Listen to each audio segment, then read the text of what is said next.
요한복음 1장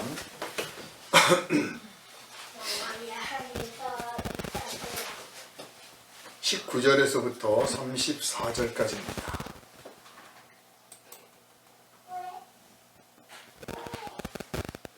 유대인들이 예루살렘에서 제사장들과 레위인들을 요한에게 보내어 네가 누구냐 물을 때 요한의 증언이 이러하니라.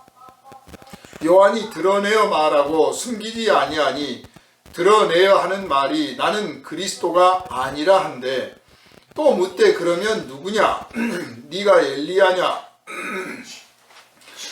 나는 아니라. 또 묻되 네가 그 선지자냐? 대답하되 아니라. 또 말하되 누구냐? 우리를 보낸 이들에게 대답하게 하라. 너는 내게 대하여 무엇이라 하느냐? 이르되 나는 선지자 이사야의 말과 같이 주의 길을 곧게 하라고 광야에서 외치는 자의 소리로라 하니라. 그들은 바리새인들이 보낸 자라.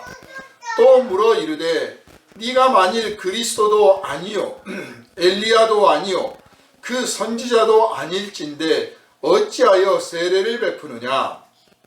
요한이 대답하되 나는 물로 세례를 베풀거니와 너희 가운데 너희가 알지 못하는 한 사람이 섰으니 곧 내 뒤에 오시는 그이라. 나는 그의 신발끈을 풀기도 감당하지 못하겠노라 하더라. 이 일은 요한이 세례 베풀던 곳 요단강 건너편 베다니에서 일어난 일이니라. 이튿날 요한이 예수께서 자기에게 나아오심을 보고 이르되 보라, 세상 죄를 지고 가는 하나님의 어린 양이로다. 내가 전에 말하기를 내 뒤에 오는 사람이 있는데 나보다 앞선 것은 그가 나보다 먼저 계심이라 한 것이 이 사람을 가리킴이라. 나도 그를 알지 못하였으나 내가 와서 물로 세례를 베푸는 것은 그를 이스라엘에 나타내려 함이라 하니라. 요한이 또 증언하여 이르되 내가 봄에 성령이 비둘기같이 하늘로부터 내려와서 그의 위에 머물렀더라. 나도 그를 알지 못하였으나 나를 보내어 물로 세례를 베풀라 하신 그이가 나에게 말씀하시되 성령이 내려서 누구의 위에든지 머무는 것을 보거든 그가 곧 성령으로 세례를 베푸는 이인 줄 알라 하셨기에 내가 보고 그가 하나님의 아들이심을 증언하였노라 하니라. 아멘. 너희는 주의 길을 곧게 하라. 이 제목으로 오늘 같이 은혜 나누겠습니다. 기도합니다. 거룩하신 주님께서 이 시간 주님을 영접한 자, 주님을 영접하기로 작정한 자, 주님을 영접하여야 되는 사람들의 어떠한 삶을 가져야 되는지 이 시간 깨우쳐 주실 것을 확실히 믿습니다. 광야에서 외치던 자의 소리가 온 유대 땅에 울림으로 퍼질 때에 그 중에 두려워하는 사람들이 있었습니다. 주님을 영접하기를 소망하는 자들이 있었습니다. 이 시대에도 그러한 하나님의 외침이 외쳐질 때에 하나님의 아들을 영접하고 주의 나라가 임하기를 소망하는 깨어있는 심령이 있을 줄 믿사오니 이 시간 우리가 그 심령이 되게 하여 주시고 그 심령 가운데 주님의 말씀을 받게 하여 주시며 이 말씀을 받은 그대로 나아가 형제들에게 이웃들에게 담대하게 그리스도의 복음을 외치게 하여 주옵소서. 우리를 원하신 예수 그리스도 이름으로 간절히 기도하옵나이다. 아멘. 할렐루야. 아멘. 세례 요한이 광야에서 메뚜기와 석청을 먹고 낙타 옷을 입고 다니면서 기도하다가 온 유대 땅 백성들에게 회개하라, 하나님의 나라가 가까이 왔다 하고 소식을 전하라고, 그리고 요단강에 가서 자기에게 다가오는 사람들에게 회개의 세례를 베풀었습니다. 그리고 그 회개의 세례를 베풀고 있는 중에 이제 하나님께서 말씀하시기를 네가 세례를 베풀 때 성령이 임하시는 분이 나타날 텐데 그가 바로 네가 기다리는 자요, 네가 소식을 전하는 자요, 네가 외쳤던 하나님의 나라, 하나님의 아들이시다 라고 하나님의 성령께서 알려주셨습니다.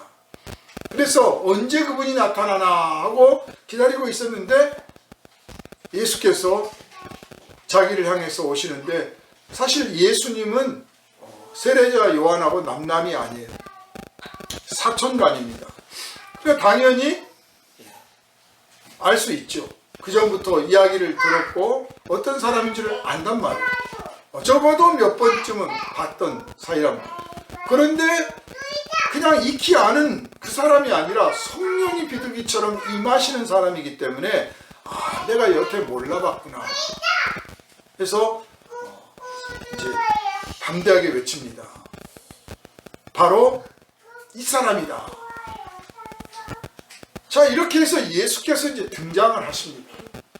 전면적으로 하나님의 아들이 이 죄 가운데, 죄악 많은 이 세상 가운데 당신의 정체를 드러내시고 본격적인 구원의 활동을 시작을 하시죠.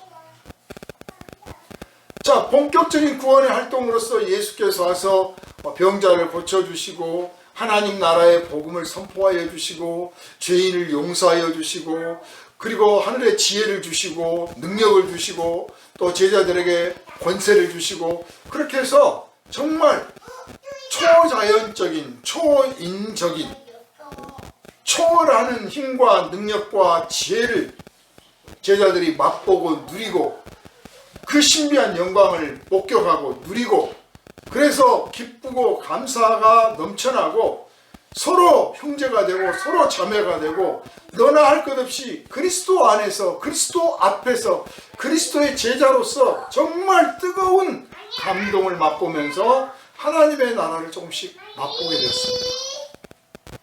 예수께서 오신 목적이 그것이고, 예수께서 제자들을 부르신 목적이 그것이고, 예수께서 올라가시고 성령을 보내신 목적이 그것입니다. 교회가 세워진 목적도 그겁니다. 교회는 모여서 예수 앞에서 제자들이 누렸던 그 기쁨, 그 감사, 그 영광, 그 능력, 그 모든 것들을 성령 앞에서, 성령 안에서 성령의 능력으로, 예수의 이름으로 함께 다시 누리고 그걸 증거하고 그걸 전파하고 그것으로 세상을 이겨가는 삶을 살도록 주님께서 부르신 것이 교회입니다. 자, 그렇게 주님의 뜻이 명백합니다. 그런데 예수께서 오셨을 때 막상 예수님이 이 땅에 오셔서 하나님의 아들로서 공생애를 드러내서 시작을 하시는데, 정작 그 모든 유대인들이 예수님을 영접했던 게 아니라 많은 사람들이 영접하지 않았습니다. 오히려 세상 사람들이 볼 때는 실패자들, 버림받은 사람들, 버림받아 마땅한 사람들, 그런 사람들이 오히려 예수님 앞에 더 가까이 다가왔고 예수를 영접을 했습니다. 뭐 잃을 게 없으니까, 손해날 게 없으니까, 눈치 볼 거 없으니까 뭐 그런 해석도 가능하겠지만, 자신들의 처지가 너무 딱하고 자기가 생각해도 너무 불쌍하고, 그리고 사람들이 외면하고 대적하고 모욕하고 내쫓고 핍박하고, 정말 원인이 있든 없든 자기가 자기의 죄를 깨달았든 못 깨달았든 간에 자신의 삶이 너무나 비참하고 너무나 부끄러웠기 때문에 오직 하나님 그분이 자기를 구원해 주시지 않으면 어떤 방법도 없다, 어떤 선택지도 없다 싶어서 회개하라, 예수께 나오라 할 때 정말 눈치 볼 것 없이 예수님께 매달리는 심정으로 나왔던 겁니다. 그래서 문득병 환자가 사람들이 만류하고 외면하고 꾸짖어도 예수님 앞에 와서 고쳐달라고 했고, 중풍병 환자가 그렇게 다가왔고, 혈루병 걸린 여인이 사람들 틈바구니 헤쳐가면서 자기를 좀 고쳐달라고 찾아온 겁니다. 오직 예수만 희망이었어요. 예수만 희망이고 예수 외에는 다른 이름이 없었어요. 예수밖에는 구원의 자가 없었어요. 그 사람들만 예수를 진짜 만날 수가 있었던 거라고 말이에요. 나머지는 부경꾼들이요, 오히려 의심하는 사람들이요, 예수의 약점을 찾고 문제점을 찾아서 비방하면서 어떻게든 공격하려고 했던 사람들이 당시에 더 많았습니다. 자, 그런 세상인 것을 하나님의 아들이 모르셨을까요? 인간이 그런 줄을 몰랐을까요? 유대인들이 그럴 줄 몰랐을까요? 아셨습니다. 그래서 요한이 와서 먼저 와서 주의 길을 예비하라, 주의 길을 곧게 하라 한 겁니다.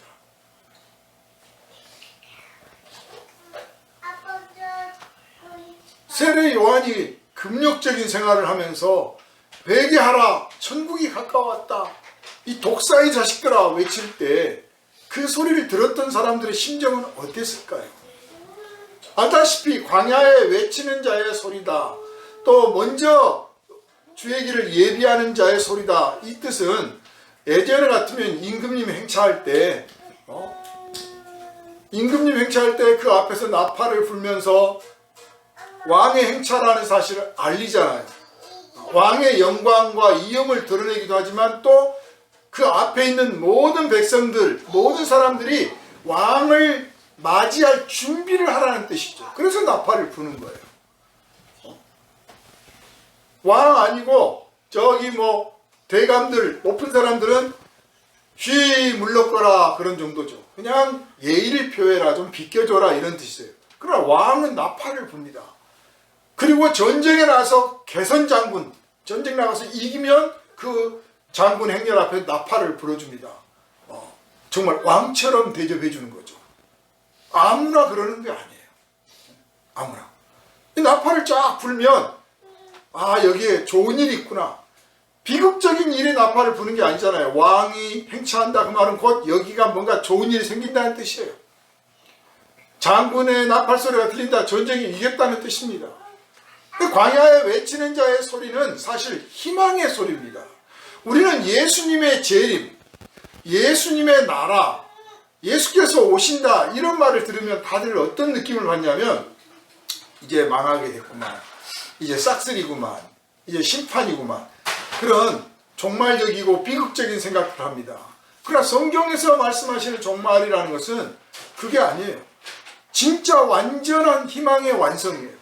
드디어 왕이 오신다, 드디어 전능자가 오신다, 드디어 거룩한 자가 오신다. 그가 와서 전능한 능력으로, 거룩하신 당신의 능력으로, 당신의 뜻으로 이 땅을, 이 백성을, 이 세계를 새롭게 만들어 줄 거다. 지금처럼 눈물이 많고 한숨이 많고 고통이 많고 질병이 많고 서로 다투고 싸우고 미워하는 세상이 아니라 서로 사랑하고 살맛나는 세상을 만들어 줄 거다. 그러니 얼마나 좋으냐. 그날을 기다리고 그날을 예비하고 그날을 맞이하여라. 그날이 바로 종말이다. 성경에서 말씀하시는. 그러니까 요한은 희망의 소식을 전합니다. 그렇지만 또한 동시에 그 희망의 소식을 전하면서 그 왕을 맞이할 준비가 안 되어 있는 사람들, 다시 말해서 왕을 거역하고 대적하고 반역자들, 그런 사람들은 왕 앞에 벌을 받지 않겠습니까? 그래 당연히 정하려고 했던 마음, 반항하려고 했던 마음들, 그런 뜻과 그런 의지와 생각들을 버리고 그런 무기들도 내버리고 왕을 겸손히 무릎 꿇어 맞이하라 하는 것이 요한의 외침의 핵심이었습니다. 그런데 이 소식을 들었던 이 예수님을 만나기 전에 먼저 요한의 이 외침을 들었던 당시의 유대인들의 반응은 어땠을까요? 그리고 정작 또 예수님을 만났을 때 반응은 어땠을까요? 사실 그 반응은 오늘 우리 그리스도인이라고 하는 분들이 보이는 반응하고 아마 큰 차이가 없으리라고 저는 생각을 합니다. 왜냐하면 우리는 하나님 나라를 향하여 간다는 말씀은 많이 듣습니다. 찬송을 불러도 천국을 향하여 가고 천성을 향하여 가고 낙원을 향하여 가고 영광의 나라에 들어간다고 생각들 하고 부릅니다. 이스라엘 백성들도요, 사실 하나님을 직접 본 사람이 누굽니까? 조상 대대로부터 들어왔던, 물려받은, 구전된 이 성경에서 하나님을 본 사람이 누구예요? 만나본 사람이 누구예요? 모세가 누구를 만났다더라, 아브라함이 뭐 어쨌다더라, 에녹이 어쨌다더라, 노아가 어쨌다더라, 뭐 정말 옛날에 그 선지자들에 대한 이야기들, 믿음의 조상들에 대한 이야기를 수없이 들어왔으나 지금은 하나님이 어디 계시냐요?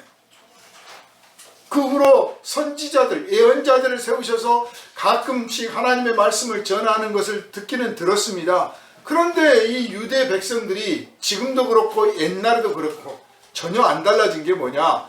하나님의 말씀을 전하는 자들을 제대로 대접해 준 적이 없어요. 지금도 마찬가지예요. 하나님의 뜻을 철저하게 저버리고 있는 게 지금 이스라엘이에요. 한 번도 하나님 뜻에 순종한 적이 없어요.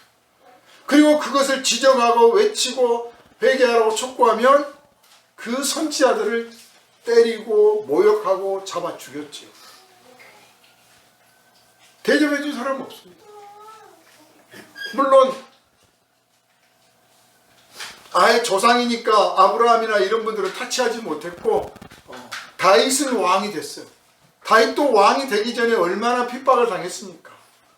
왕 되고 나서도 또 얼마나 문제가 많았습니까? 아무튼 이스라엘 역사에서 하나님의 선지자, 천국을 전하는 주님의 길을 외치는 자를 대접해 준 적이 없다니까요. 대접해 준 적도 없고 그의 말에 귀를 기울여서 순종한 적도 없어요. 요한은 어떻습니까? 요한 앞에 와서 회개하고 세례를 받았지만 결국은 요한이 목이 잘려 죽습니다. 그래서 예수께서 그것을 지적하신 거예요. 너희 조상 대대로부터 선지자를 대접한 적이 어디 있었느냐? 다 배척하고 때리고 욕하고 죽였지 않느냐? 그래서 하나님의 아들이 직접 왔는데도 여전히 마찬가지 아니냐? 너희들은 이론적으로는 하나님이 오시면 우리가 잘 대접해 드릴 거야. 하나님의 종이 있으면 진짜 우리가 잘 대접해 드릴 거야. 이렇게 말은 그렇게 하는데 정작 하나님의 종이 나타나면 너희는 안 그런다. 그런데요, 유대인들은 아예 하나님은 저 하늘에 계시니까 절대로 사람하고 이렇게 사람 형상을 입거나 뭐 어쩌거나 이럴 일이 절대로 없다고 했기 때문에 예수님을 십자가에 못 박았지만 또한 동시에 이 가짜들한테 속지도 않았어요.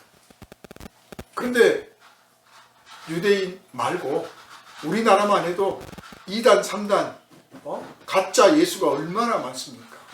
자칭 예수가 얼마나 많습니까? 예수의 동생이다, 예수의 뭐다 하는 사람들이 얼마나 많아요.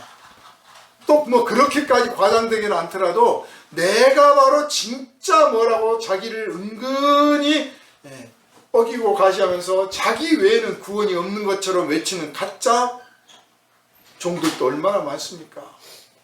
그런데 이 가짜한테는 그렇게 잘 갖다 바쳐요. 그래서 한번 생각해 봅시다. 우리는 하나님 나라에 들어간다, 하나님 나라를 향하여 간다에 대해서는 많이 듣고 배우고 자기의 태도와 자세에 대해서 늘 생각을 합니다. 하나님의 나라를 들어가려면 어떻게 하나? 천국 가려면 어떻게 해야 된다. 그런데 여러분, 이 요한이 외쳤던 게 뭡니까? 하나님이 우리를 향하여 오고 계신다예요. 하나님이 우리를 향하여 오고 계시는데 아주 가까이 오셨다. 바로 내 뒤에. 그러니까 시간으로 쳐도 몇 년, 몇십 년이 아니라 바로 어쩌면 며칠, 몇 달밖에 안 되는 거고, 공간적으로 쳐도 바로 내 뒤에니까 아주 가까이에 있다. 그래서 이 요한의 외침을 듣고 사람들은 깨닫지를 못한 거예요. 왜냐? 여태 그러해 본 적이 없어요. 다들 천국을 간다에 대해서만 배웠고 들었고 자세를 가지려고 했지, 하나님이 오신다면 어떻게 할까? 이 생각은 해본 적이 없어요. 오랫동안 더군다나 선지자가 몇백 년 동안 나타난 적도 없어. 그러니까 하나님의 종이, 하나님은 그만두고 하나님의 종이 나타나면 어떻게 할까도 생각해 본 적이 없어. 그래서 정말 어처구니 없고 말도 안 되는 짓이지만, 오늘 우리 이 땅에 가짜 예수, 이 사이비들, 사실 사이비도 아닙니다. 전혀 다른 무리들이죠. 적그리스도들이죠.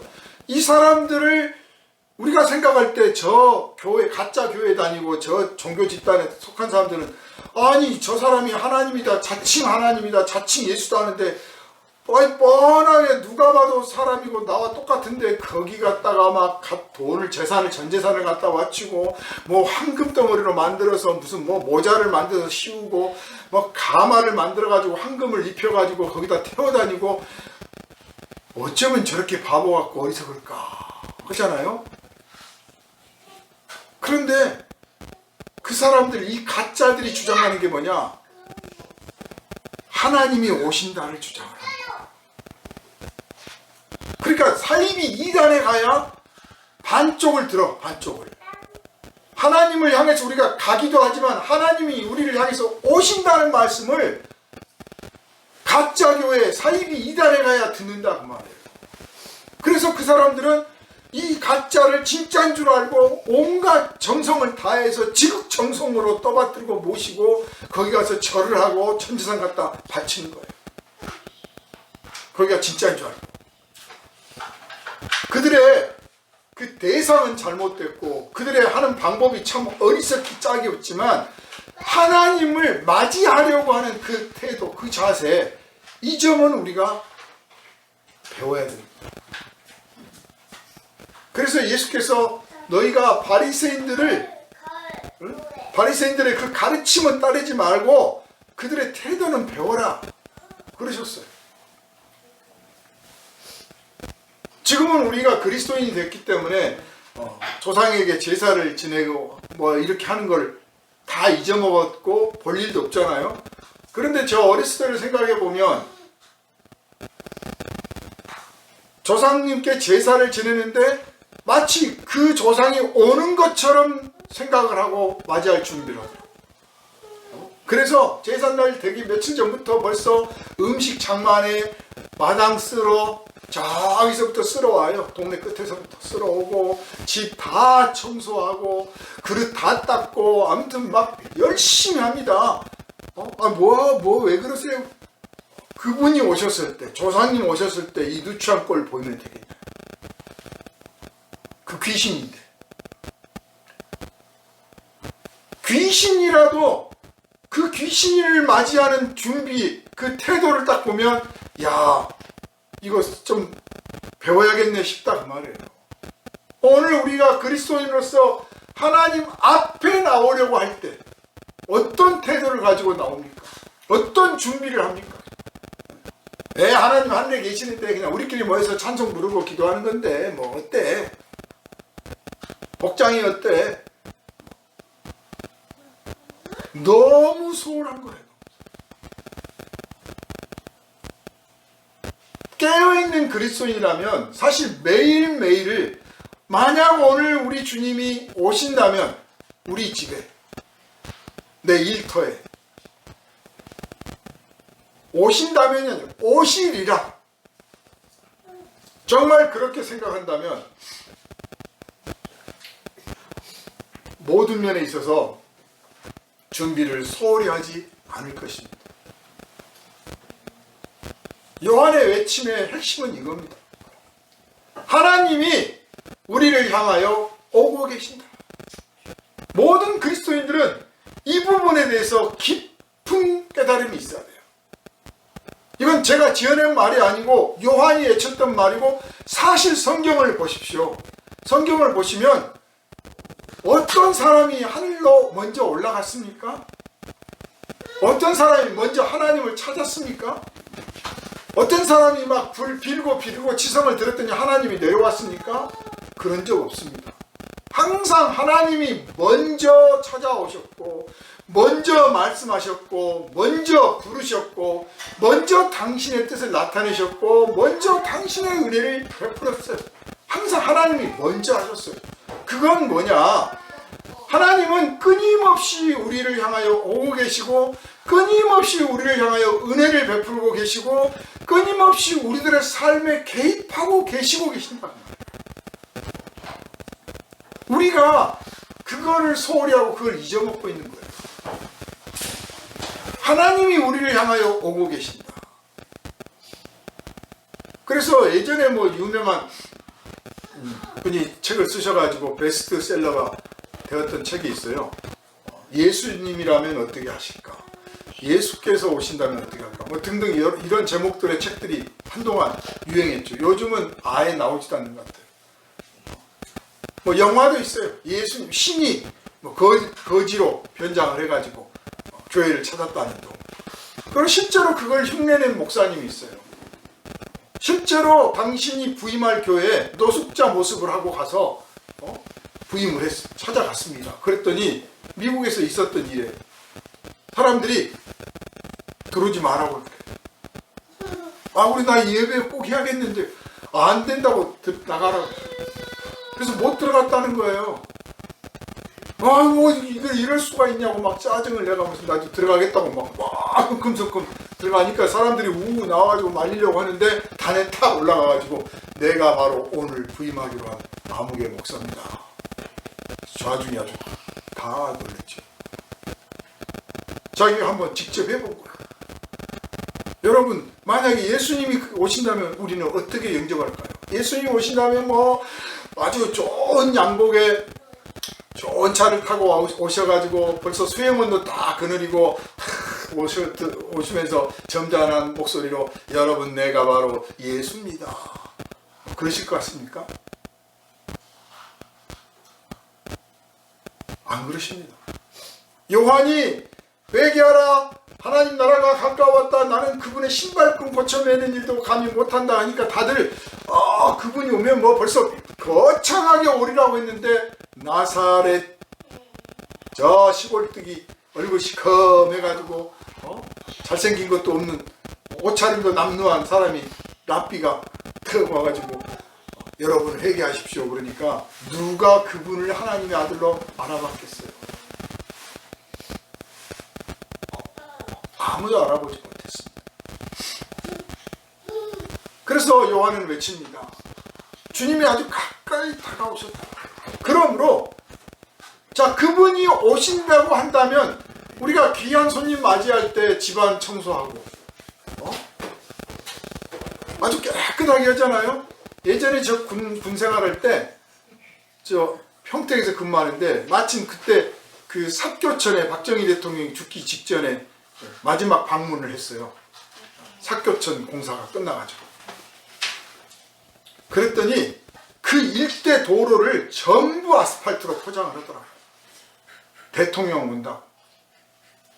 차 타고 오는 것도 아니에요. 헬기 타고 오는데 위에서 내려다보면 누추한 꼴을 보이기 싫다고 아예 그 평택 국도 지방도 전부 다 아스팔트 포장을 하더라니까요. 그래서 야 대통령 세긴 세구나. 그렇게 길을 탁탁 닦아서 좋게 만드는 거예요. 주의 길을 곱게 하란 말은 길을 반듯하게 할 뿐만 아니라 평탄하게 해서 마음껏 마차가 흔들리지 않고 올 수 있게 해라 그 말이죠. 당시의 그 교통수단으로 본다면 일국의 대통령인데도 독재자 대통령이 온다 보니까 그 난리인데 하나님의 아들이 오신다면 어떻게 할까요? 하나님의 아들이 오시니까 우리한테 무슨 아스팔트 도로 깔으라고 합니까? 그분은 우리의 삶의 도로를 곱게 하라. 그건 요구하십니다. 삶의 도로를, 우리 인생의 도로를, 이 사회의 도로를, 이 민족의 도로를, 이 국가 안에 있는 사람들 사이에 있는 도로를 평탄하게 해라. 구부러진 데는 펴고 무너진 데는 돋우고 높은 데는 깎아서 마음껏 편하게 마차가 올 수 있도록 해라. 우리 삶에 있어서 어두운 그늘이 있는 곳이 있어요. 교만한 데가 있고 비겁한 데가 있고 아주 사람들이 전혀 놓지 못하게 간사한 데가 있는가 하면 또 그런가 하면 내 딴에는 또 남들한테 칭찬받을 만한 아주 잘한 구석도 있어요. 어떤 인생이든지 그 완전히 100% 악인도 없고 완전히 100% 의인도 없어요. 의로운 데도 있고 불의한 데도 있고 잘한 점도 있고 못난 점도 있고 그렇듯이 또 동시에 드러내 사람들 앞에 내놓을 만한 것도 있고 감추고 싶은 부분도 있는데 이것들을 다 하나님 앞에서 평탄하게 해라.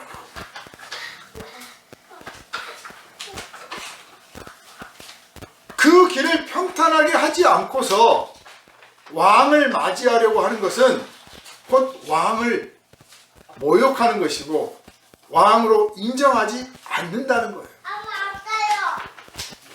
우리가 주님 앞에 나올 때 주일 예배에 참석하기 위해서 그 예배에 참석하기 전에 예배 때 어떤 복장을 입고 헌금을 어떻게 준비하며 가서 어떻게 할 것인가 이것만 신경 쓰고 나머지 날들은 아무렇게나 산다면 그렇다면 와서 예배를 얼마나 정성스럽게 드릴지는 몰라도 그게 무슨 주님을 기쁘시게 할 수 있는 일이 되겠습니까? 평상시 일상생활 속에서 내가 주님을 맞이해야 되기 때문에 주님께서 내 삶에 오실 것이기 때문에 이런 일은 있어서는 안 되고 이런 것은 내버려야 되고 이런 것들은 쳐버려야 되고 이것들은 세워야 되고 이것들은 닦아야 되고 이것들은 더 반듯하게 해야 되리라 하지 않겠습니까? 우리는 다행히 사계절이 확실해요. 그래서 계절의 변화가 있을 때마다 옷을 바꿔요. 입던 옷을 집어넣고 새 옷을 꺼냅니다. 그러면서 또 동시에 옷을 꺼내면서 마음이 어디까지 가느냐? 내친 김에 집안 청소도 해야지. 그게 참 한국 사람들한테는 좋은 기회인 것 같아요. 건강을 위해서도 좋고 정신적으로도 좋아요. 옷을 갈아입을 준비를 하면서 집안을 또 깨끗하게 한다는 거예요. 그래서 봄 맞이할 준비하려고 겨울에 쌓아두었던 것들 치우고 문도 닫고 그래서 봄을 맞이하잖아요. 또 여름 되면 이제 활짝활짝 열을 거고 옷차림도 할 거니까 얇아질 거니까 또 그 여름을 맞이할 준비들 하잖아요. 어떤 여자분들은 날씬한 몸매를 드러내기 위해서 또 다이어트를 하고 또 가을 되면 이제 추워질 거니까 문단속 하면서 복장을 바꾸잖아요. 이렇게 계절의 변화를 느끼면서 다가올 계절을 위해서 준비를 하는 것. 이 준비하는 태도를 신앙생활에 한번 그대로 접목해보라고 말이에요. 그래서 내가 주님 앞에 가고 있지만 내가 주님 나를 향해 가고 있지만 사실 그분이 먼저 나를 향해 다가오고 계신다. 우리 집을 향해서 오고 계신다. 내 일터로 오신다. 내 삶을 향해서 오신다. 그렇다면 나는 어떻게 그분을 맞이할까? 그분이 보신다면 너 그따위 태도로 살 거야? 너 그따위 태도로 여전히 나를 맞이할 준비를 했다고 생각하는 거야? 그런 태도는 버려야 돼. 태도는 타인을 향한 거예요. 사회적인 거죠. 자세는 자기를 향한 거예요. 내 태도, 삶의 태도가 또 내 삶의 자세가 잘못되어 있을 때, 삐뚤어져 있을 때 아주 교만하고 아주 악하고 아주 문제가 많은데 그걸 보고 예수께서 아이고 고맙다. 내가 너희 집에서 오랫동안 머물고 가리라. 그러시겠어요? 삭개오가 그 키 작은 삭개오가 보십시오. 만약 선생님 저희 집에 오신다고 그러면 내가 그동안에 나한테 비쳤던 거 내가 다 탕감해 줄 뿐만 아니라 내가 누구 손해나게 있으면 4배로 갚겠습니다. 즉시로 자기 삶의 태도를 바꾸잖아요. 그렇게 해서 주님을 맞이할 준비를 하잖아요. 그게 바로 주의 길을 곱게 하는 거예요. 오늘 이 땅의 그리스도인들은 모르겠어요.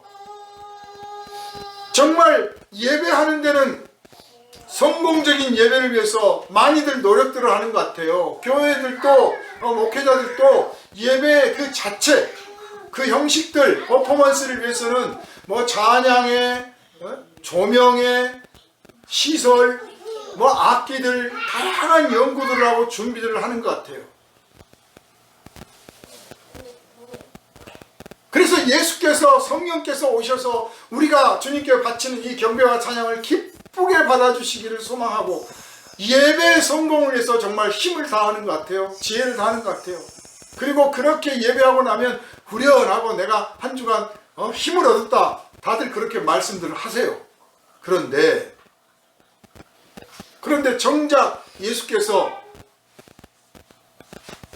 옛날 임금이 미복을 입고 자명을 하듯 예수께서 우리 눈에는 보이지 않지만 우리 집에 보이지 않는 손님으로 오셔서 우리 집 사는 꼴을 보신다면 어떨까요?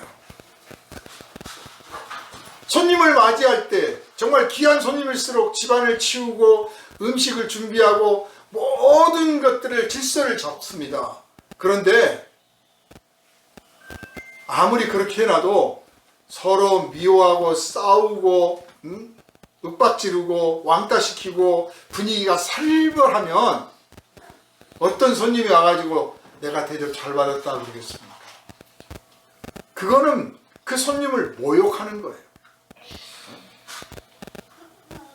원수를 사랑하라 해서 아니 우리는 그 말씀이 너무 어려워서 사랑을 못할 것 같습니다. 그래서 사랑은 못하더라도 적어도 미워는 안 하려고 합니다. 이 얼마나 소박한지 몰라요. 진실해요 차라리. 근데 말은 원수를 사랑하라 하는데 실제로 교회에서 가르치고 배우고 교인들이 선동 받는 것은 뭐냐? 원수를 사랑해? 원수를 만들어서 아주 미워하라요. 원수 아닌 사람도 원수로 만들어서 미워하라. 여러분 우리 신앙생활 하면서 이 말씀은 지키기가 참 어렵다. 그런 말씀들이 있죠. 예수님은 제자들 데리고 유대 땅을 다니시면서 복음을 전하셨을 때 제자들은 이 말씀은 어렵다. 깨닫기가 참 어렵다. 그런 표현들을 한 적이 한두 번이 아닙니다. 또 그런가 하면 이 말씀은 지키기가 참 어렵다. 그 지키기가 어렵다는 말씀이 주로 어떤 말씀이냐? 내 형제가 잘못했다고 회개하거든 하루에 70번에 7번씩이라도 용서를 하여라. 원수를 위하여 기도하라. 왼밤을 맞았거든 오른밤을 돌려대라. 이런 말씀을 들을 때 이 말씀을 듣기는 들었으나 지키기가 참 어렵다 그랬어요. 정말 진솔한 거예요. 오늘 크리스찬들은 거짓말쟁이들이에요. 나는 그 말씀 지키기가 참 어렵습니다 하는 진실한 고백들을 못해요. 마치 자기들은 정말 천국에 사는 사람들처럼 아주 진실한 하나님의 자녀인 것처럼 다 지키고 있는 것처럼 말을 해요. 솔직하지는 못해요. 그리고 왜 그 말씀이 지키기 어려운지에 대해서 묻고 배우지도 않아요. 어린이한테는 어린이에게 맞는 과제를 줍니다. 하나님은 우리를 사랑하시고 우리를 잘 아세요. 그래서 우리에게 주신 과제가 믿음이 어리고 아직 신앙이 얕고 성장하지 못했을 때는 우리에게 하나님이 요구하시고 기대하시는 것이 낮아요. 어린이의 수준이에요. 그래서 할만해요. 하나님 감사합니다. 제가 이것도 했거든요. 내가 오늘 기도했거든요. 내가 오늘 뭐 했고 봉사했고요. 찬성했고요. 내가 할 만한 것들을 다 하는 것 같아요. 그런데 내가 신앙이 자라고 내 믿음의 연륜이 쌓이고 하나님께서 나에게 맡기신 일들이 크고 귀중해 갈수록 내 마음에 이건 참 지키기 어렵고 이건 참 감당하기 어렵고 이것까지 해야 됩니까? 이것도 참아야 됩니까? 하는 생각들이 막 부글부글 올라오는 거예요. 그거를 돌파해야 그게 어른이 되는 거죠. 그러니까 빨갱이라고 안 되고 좌파라고 안 되고 공산당이니까 안 되고 사기꾼이니까 안 되고 이래서 안 되고 저래서 안 되고 이래서 미워하고 저놈은 죽여야 되고 저놈은 멸망해야 되고 이렇게 많은 타겟들을 만들면 만들수록 나는 성장하지 않겠습니다 라고 선언하는 것과 마찬가지예요. 그래서 한국교회 성도들은 나는 다 어린이가 될 거예요. 난 어린이로 만족합니다. 나한테 뭘 기대하세요, 하나님? 나한테 큰 걸 바라지 마세요. 그거 오버하신 거예요.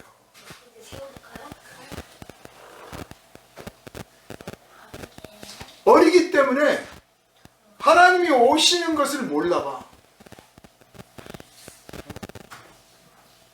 그리고 사이비 이단들은 내가 바로 예수다, 내가 바로 하나님이다 외치는데 말도 안 된다, 말도 안 된다 하면서도 거기 가서 갖다 바쳐.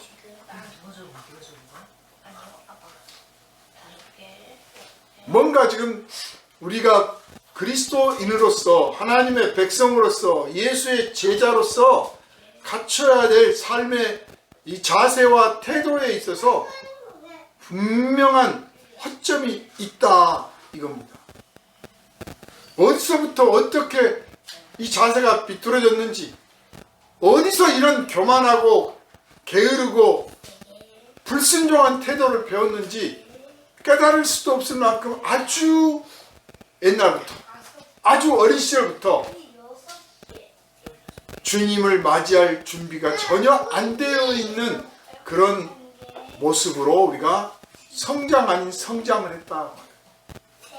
자기들 깐에는 성장을 했다고 하는데 실제로는 성장이 전혀 안 돼 있어요. 자기들 하고 싶은 대로 떠들고, 미워하고 싶은 대로 미워하고, 욕심 부리고 싶은 대로 욕심을 부리면서 예수님 앞에 간다고 말합니다. 그리고는 정작 다가오는 예수님은 몰라보는 거예요. 예수께서 이 땅에 오실 때는 요한이 내 뒤에 오시는 그분이 바로 그리스도라고 그랬잖아요. 이제 예수께서는 승천하시고 우리한테 성령이 오실 거라고 그랬습니다. 그래서 만약에 이 시대에 외치는 자의 소리가 있어서 주의 길을 예비하라, 주님께서 오신다 라고 외치면 그 뒤에 오시는 분은 누굴까요? 성령님이 오시는 거예요. 성령님은 어떻게 오십니까? 예수는 하나님의 아들로서 육신을 가지고 육신을 입고 오셨잖아요. 그런데 성령님은 영이시라 육신이 없어. 그래서 언제든지 어디든지 당신이 가시고 싶은 대로 가시는 거예요. 여러분 아십니까? 이 시간 이 자리에도 성령님이 와 계실 수 있는 거예요. 이 점을 모든 성도들이 심각하게 깨달아야 되는 거예요. 오늘 아침에 우리 집에 오셨을 수도 있다. 내일쯤 내 일터에 오실 수 있다. 그렇다면 나는 그분에게 어떤 모습을 보여드릴까? 그렇다고 뭐 일 멈추고 모든 일 팽개치고 그냥 그분 대접하라는 뜻이 아니잖아요. 그분이 원하시는 것은 너의 삶에 너의 일을, 너의 뜻을 잘 펼치고 바르게 해 나가라. 그러는 중에 하나님 보시기에 합당하게 바로 잡아가면서 하라. 잘못된 것은 회개하고 뉘우쳐서 버리고, 올바른 것은 강화하고 더 장려해서 내 앞에서 내가 보기에 기쁘고 합당한 길을 예배하라. 그러면 난 충분하다.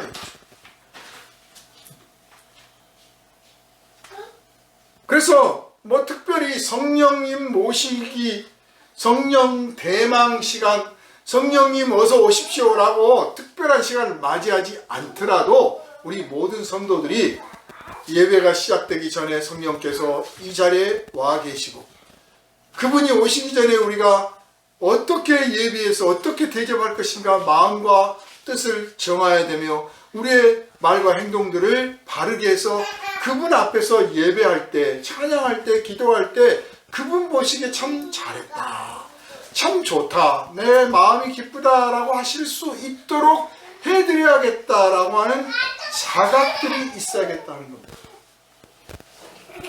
이 자각이 뭐 나가서 전도해야 합니다, 세계 선교를 합니다, 해외 선교합니다, 무슨 뭐 빈민구제합니다, 어떤 봉사활동합니다, 이것들보다 더 중요해요.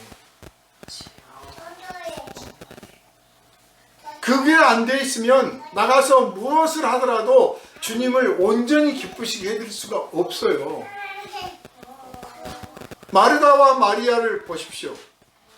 예수께서 나사로 집에 가셨을 때 그 마르다는 그 예수님과 제자들을 대접하려고 음식 준비에 바빴습니다.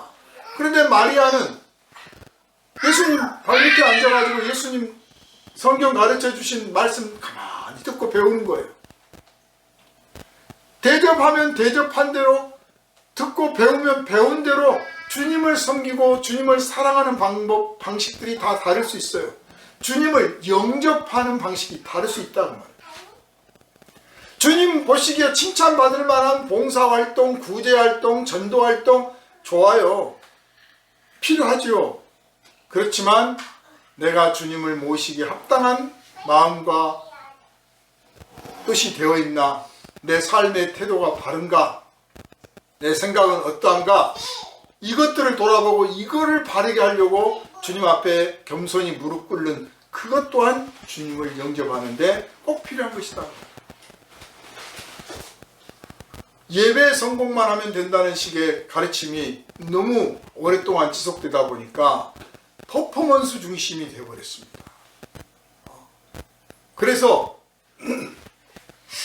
저 더러운 사이비 이단들이나 무당들이나 거짓 종교인들이 자기들이 섬기는 그 거짓 신을 향하여 준비하는 그 태도만 또 못한, 정말 속되게 말하면 허접한 자세로 하나님을 영접한다, 하나님께 예배한다 하고 있는 정말 불쌍한 모습들을 많이 보이고 있는 것이 오늘 이 땅의 많은 교회들의 모습이 아닌가 생각합니다. 비난하고자 하는 게 아니고 돌아보자는 거예요. 요한이 백성들에게 외쳤던 것은 비난하려고만 하는 게 아니라 희망의 소식을 전하면서 외치는 거예요. 정말 이번에 우리 한번 제대로 한번 변화해보자. 하나님께서 오신다고 하지 않느냐. 그러니 제대로 한번 그분을 모시고 한번 하나님의 백성답게 살아보자. 그런 뜻으로 외친 거 아닙니까?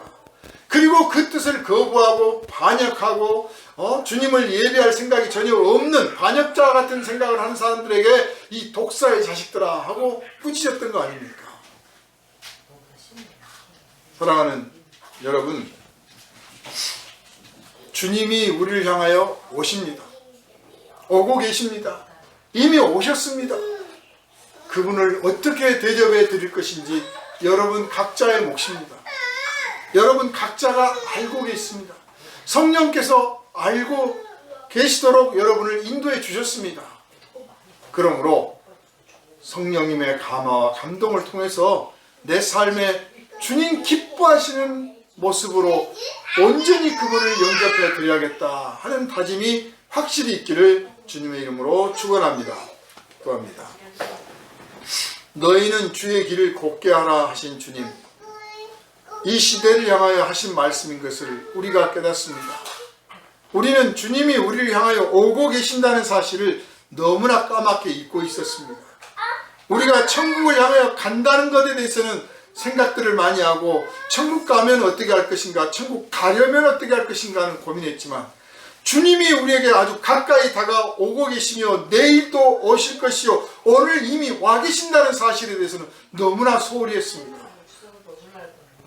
우리는 예배하는 데 집중하고 예배 성공을 외쳤지만 일상생활 속에서 주님이 우리 가까이 계시는, 성령께서 우리를 지켜보고 계시는, 성령께서 우리 함께하고 계신다는 사실에 대해서는 너무나 소홀히 했습니다. 이제 회개하오니 주님 오실 길을 곱게 하는, 주님 인정하는 백성 되게 하여 주시옵소서.